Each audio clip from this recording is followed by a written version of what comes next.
Hola amigos, ¿cómo están? Bienvenidos a Perú 21 TV. Mi nombre es Mayra Calderón y vamos a hablar de la situación por la que atraviesa Ecuador. Ayer toda la atención de toda la región en América Latina y el mundo se centró en Ecuador porque empezaron a surgir imágenes de ataques, de intervenciones de ciertos grupos criminales a casas televisoras, a universidades, incluso en los propios penales de Ecuador. Y pues esta situación lo que ha ocasionado es que el presidente de ese país, el señor Daniel Noboa, haga un Consejo de Estado y tome ciertas medidas. Vamos a analizarlas porque él ha anunciado que hasta el momento son 60 rehenes que se saben que tienen esos grupos. ¿Qué es lo que quieren o qué es lo que buscan? Bueno, vamos a analizarlo también. Ya estamos conectados con Andrea González, ex candidata a la vicepresidencia de Ecuador, que ella cuando estaba en campaña también hablaba con nosotros en Perú 21 y nos alertaba que en ese país había mucha violencia y alertaba además de las mafias. ¿Cómo estás, Andrea? Bienvenida. Hola Mayra, buenos días. Qué gusto verlos y al mismo tiempo qué pena que sea por estas situaciones por las que normalmente tenemos entrevistas de canales internacionales, pero sí, Mayra, como lo dices, esto ya se veía venir.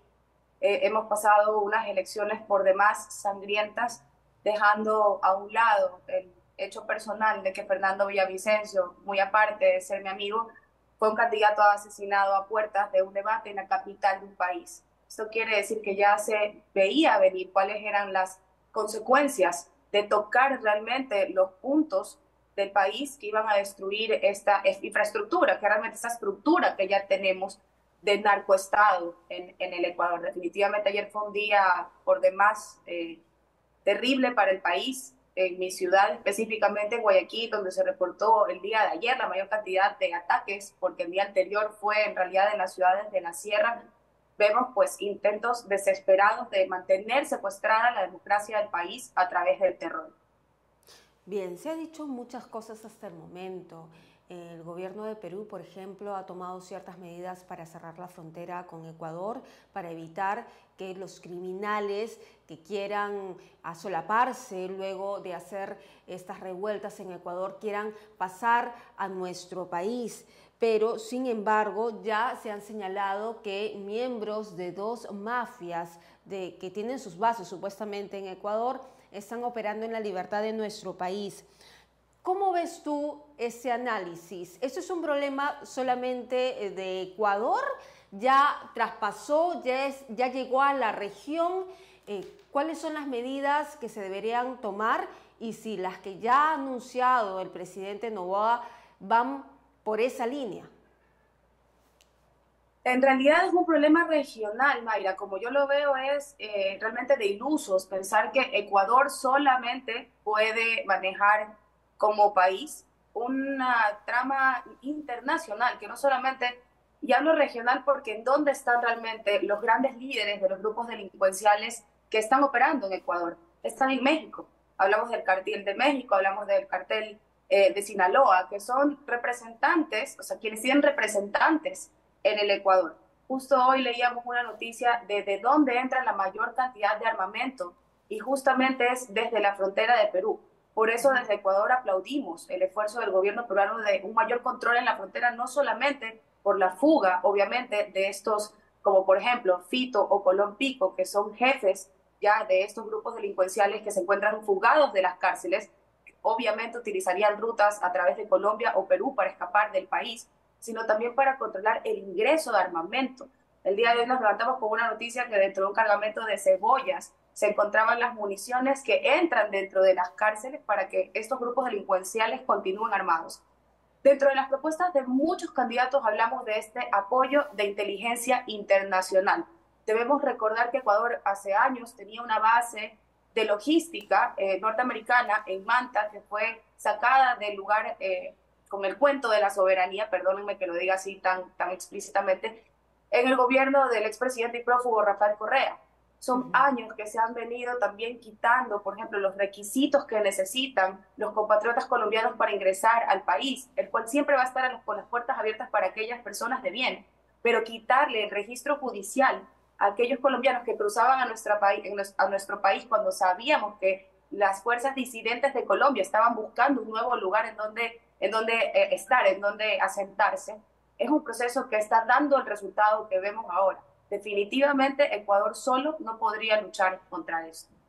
Ahora, Daniel Noboa también ha asegurado que jueces y fiscales que apoyen a líderes terroristas serán considerados como parte de grupos terroristas.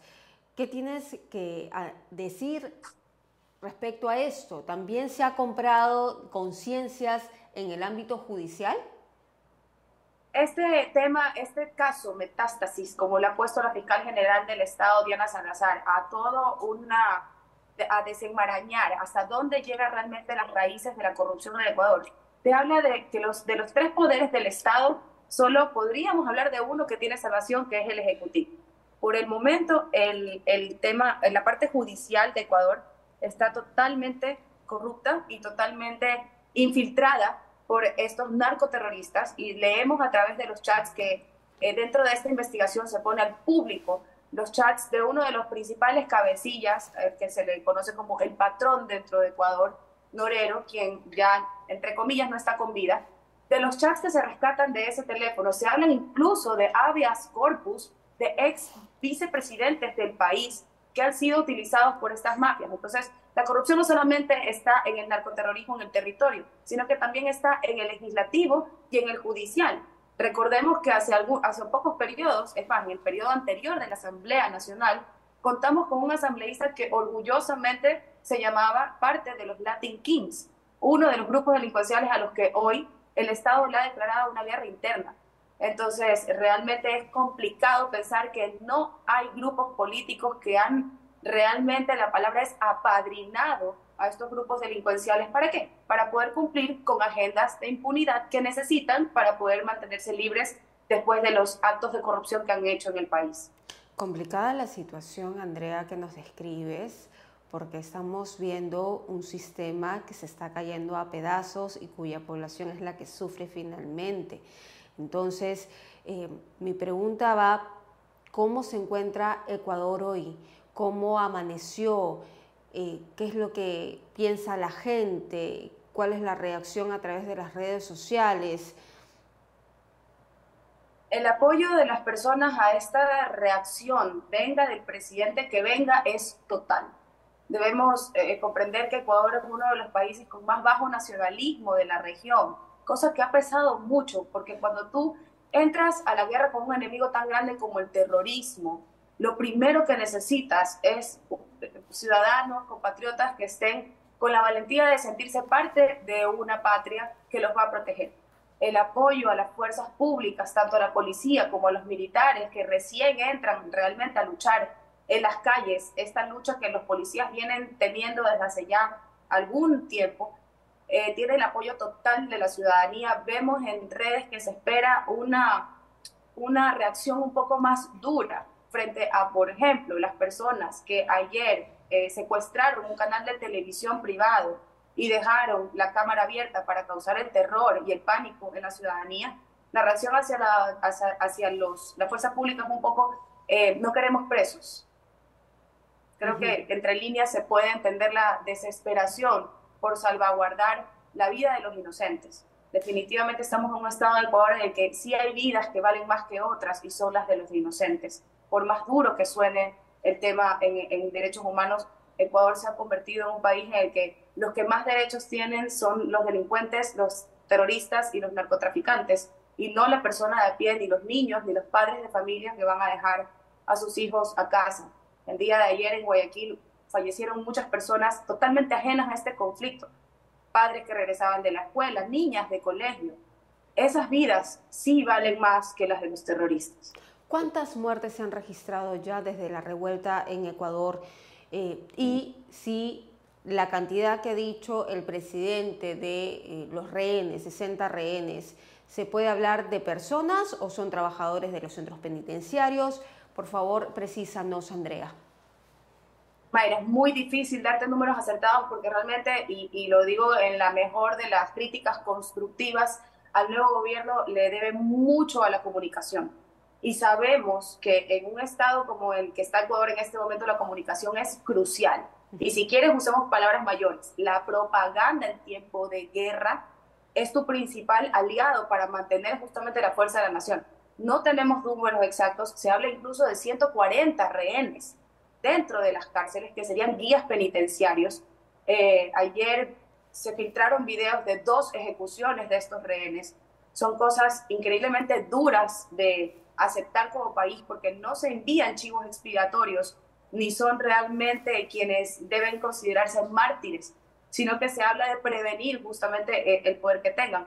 Víctimas mortales de las revueltas de ayer tampoco han dado números o cifras exactas de lo que conocemos en Guayaquil. Varias personas dentro de las balaceras, por lo menos yo te podría contar unas 5 o 6 balaceras dentro de Guayaquil que tienen por lo menos 2 o 3 heridos de muerte en cada una de ellas. Los números oficiales siguen en aumento. Hoy se siente algo más de paz, se siente que la parte fuerte de los militares ya está controlando las calles. Ayer yo no pude ver ningún militar en Guayaquil, lo que vi fue policías. Y la reacción de la ciudadanía es pues entregarles víveres a las tropas, darles toda la contención posible y sobre todo, lo más importante, el apoyo total al gobierno, sea cual sea que le esté dando el golpe más duro a las cárceles.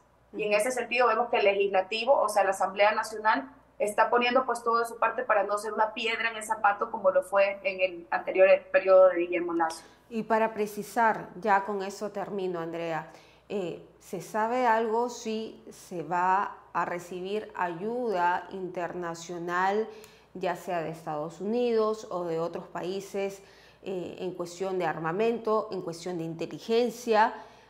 ¿Se ha podido deslizar algo de parte de la Cancillería de Ecuador? Sí, justamente el día de ayer se reunieron ya la Embajada de Estados Unidos con la Cancillería de Ecuador durante campañas. Muchos de los candidatos tuvimos la oportunidad de acercarnos justamente a hablar de cuáles eran los caminos para esta ayuda internacional con Estados Unidos, con la Unión Europea, con países que han tenido una experiencia como por ejemplo Italia con la Cosa Nostra y la mafia en las cárceles. Son ayudas que se están planificando, pero ayer ya se gestó la primera reunión, pero sobre todo, Mayra, llamar la atención de países como México, que están dándole refugio justamente a los políticos involucrados directamente con el narcotráfico y la corrupción del país. Es necesario que así como recibimos la ayuda internacional, no haya países que realmente estén interfiriendo con recuperar la paz de un país que tiene a costa de lágrimas, sudor y sangre su democracia en riesgo. Muy bien, muchísimas gracias, Andrea, por esos datos que nos brindas, por la información. Entendemos que todavía todo está muy fresco, que todo es muy confuso y esperamos que llegue la calma por las familias que más lo necesitan. Muchas gracias, Andrea. Gracias a ti, Mayra, y estamos seguros que en este país los buenos somos más, solo que a veces no se ve, no se siente y no se lee, pero estamos seguros de eso. Un abrazo allá a nuestro hermano Perú y gracias. Un abrazo también para ti. Muchas gracias, Andrea. Bien, era entonces Andrea González, candidata a la vicepresidenta, ex candidata a la vicepresidencia de Ecuador, que estaba con nosotros y ella nos narraba cuáles son las impresiones en estos momentos, tanto de la población, lo que se ve en las redes sociales, las informaciones que se están propagando y las informaciones oficiales también que vienen del gobierno. Nosotros vamos a estar al pendiente de lo que sucede en ese país. Regresamos.